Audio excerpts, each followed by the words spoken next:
এখন বলেন আপনাদের ওখানের যে পরিস্থিতি আমাদেরকে একটু বলেন। আসলে আমি হচ্ছে এখন বর্তমান আমি এখন স্টে করতেছি হচ্ছে ঢাকার মহাখালীতে। আচ্ছা তো হচ্ছে আজকের দিনে যে সকালবেলা হচ্ছে জুমার নামাজের আগে পর্যন্ত হচ্ছে আপনার টোটাল স্বাভাবিক ছিল, পরিস্থিতি স্বাভাবিক ছিল, সবকিছু স্টুডেন্টদের নিয়ন্ত্রণে ছিল। বাট জুমার নামাজের পরে জিনিসটা বেপরোয়া হয়ে যায়। আপনার তিতুমির কলেজের ওই দিক থেকে আমতলা বাজারের পরে মহাখালী কাঁচা বাজারের সামনে থেকে হচ্ছে কিছু পুলিশ এবং ছাত্রলীগ ভাইয়েরা ওইখান থেকে গুলি বর্ষণ শুরু করে এবং হচ্ছে যে মানে যেভাবে মানে বলার মতো আমার কোনো ভাষা নাই। নিজের চোখের দেখা, আমার চোখের সামনে মারা গেছে প্রায় 5 থেকে 6 জন মানুষ। তো আমার 2 হাত সামনে ছিল একটা পার্সন, আমি উপরে দাঁড়িয়ে রয়েছি, হঠাৎ করে একটা ব্লাস্টে মানে ফায়ার করে, ফায়ার করে হচ্ছে ওনার এটা রিয়েল বুলেট ছিল, যার ফলে হচ্ছে আমার সামনের ব্যক্তিটা মারা যায়।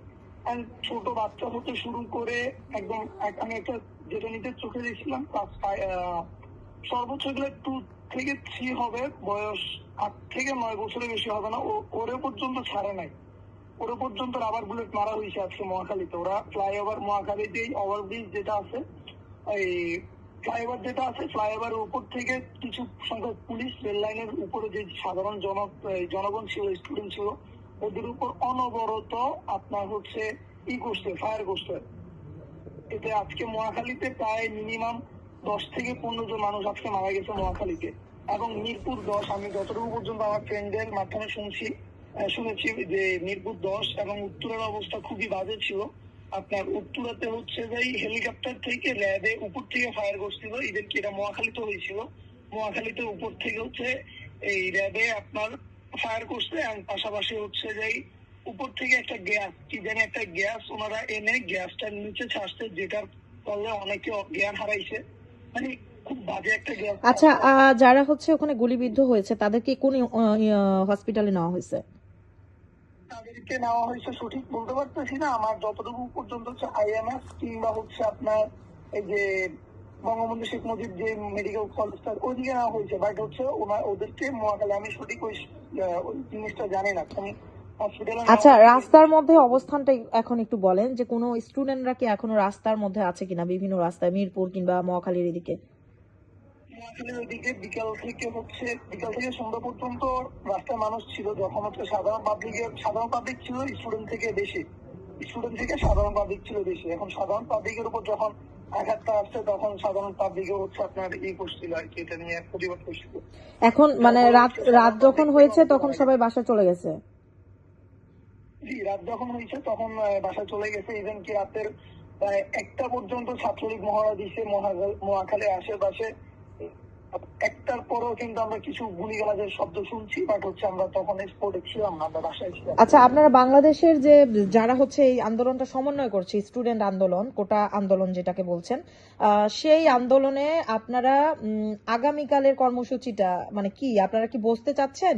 এরকম কোনো কি খবর আছে যে সরকারের সাথে? আগামীকাল এখন আমরা হচ্ছে টোটালি কোনো ইন্টারনেট ইউজ করতে পারতেছি না, বাংলাদেশে টোটালি ইন্টারনেট অফ, যার কারণে হচ্ছে আমরা কারোর সাথে কোনো যোগাযোগ করতে পারতেছি না। ইভেন কি আমাদের যে ভাবি ঢাকা বিশ্ববিদ্যালয় এবং জাহাঙ্গীরনগর বিশ্ববিদ্যালয় থেকে যে আমাদের বড় ভাইরা আমাদেরকে সিনিয়র আমাদেরকে লিড দিচ্ছিল, ওনাদের কোনো বক্তব্যই আমাদের কাছে আসতে পারতেছে না, কারণ হচ্ছে আমাদের টোটালি ইন্টারনেট অফ। আজকে 72 ঘন্টা আমাদের ইন্টারনেট অফ। ইন্টারনেট ছাড়া যে ফোন কলের মাধ্যমে কি কোনো তথ্য পেয়েছেন? ফোন কলের মাধ্যমে আমরা শুধুমাত্র এই তথ্যটুকু নিশ্চিত হয়েছি যে আগামীকালকে একটা মহা সমাবেশের একটা ডাক দিয়েছে আমাদের ঢাবি ভাইয়েরা, এবং হচ্ছে আগামীকালকে ঠিক সেম ভাবে সরকারে আগামীকালকে হচ্ছে কারফিউ জারি করছে বাংলাদেশে, যে কোনো কেউ বাসা থেকে বেরোতে পারবে না, এরকম কিছু একটা আর কি। এখন আগামীকালকে একটা হচ্ছে সকাল হলে বোঝা যাবে যে আসলে কি হচ্ছে না হচ্ছে। আচ্ছা, এই মুহূর্তে আপনি হচ্ছে নোয়াখালীতে আছেন, তো আপনি সাবধানে থাকবেন। আর আমরা আপনার সাথে যোগাযোগ করার মানে চেষ্টা করব আগামীকাল, যদি কোনো আপডেট থাকে আপনার কাছ থেকে আমরা জানবো ইনশাল্লাহ। তো আপনারা সাবধানে থাকেন।